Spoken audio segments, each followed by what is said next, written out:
माझ्याकडे रात्री 11:15 वाजता एक शेतकऱ्याचा फोन आला की सर मी आणि माझी मिसेस गळ्याला फास लावतोय. काय माझ्यावर फिलिंग्स असतील. मी शांतपणे बसलो, म्हटलं अरे का रे बाबा काय झालं. तर तो म्हटला गेल्या 14 वर्ष झाले साहेब मी शेती करतोय. गेल्या 10-12 वर्ष माझं डाळिंबाचं पीक खूप चांगलं आलं, पण गेल्या 2 वर्ष झालं की माझं डाळिंबाचं पीक वाया गेलं आणि मी कर्जबाजारी झालो.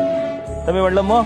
तर म्हटलं मी म्हणून म्हणे आता कर्ज झालं हे झालंय, मी कोणाच्या तोंड दाखवण्याच्या लायक राहिलं नाही म्हणून मी आत्महत्या करतोय. म्हटलं अरे म्हटलं तुझं शिक्षण किती. तो म्हटलं 12वी झालंय.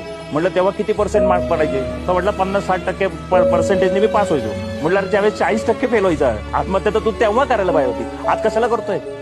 म्हटलं तुझ्या जबाबदाऱ्या किती आहेत. तर मला म्हटलं माझा एक मुलगा एक मुलगी आहे. म्हटलं आज तुम्ही आत्महत्या केल्यानंतर तुमच्या मुलांना तुम्ही काय संस्कार देणार. परिस्थिती खराब झाल्यावर पळून जाणं.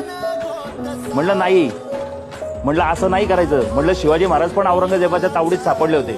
त्यांनी काय केलं, तिथून शक्कल लढवली आणि पेटाऱ्यातनं बाहेर पडले आणि स्वराज्य स्थापन केलं. ठीक आहे ना, चुकतं ना, कोण नाही चुकलं या जगात. सगळे चुकतात. चूक झाली असेल, तुम्ही कर्ज अंगावर घेतलं असेल, तुम्ही घरातल्यांशी चुकीचं बोललं असेल, फॅमिली मित्र तोडून बसलेलं असेल, होतं ना. आणि मित्र आणि फॅमिली जर नाही समजून घ्यायचं तर कोणी समजून घ्यायचं. समजून घेऊन ज्यावेळेस आपण खंबीरपणे त्या पाठीशी उभे राहू ना, महाराज तो आत्महत्या करण्यापेक्षा पण आहे ना तो सक्सेस करतो.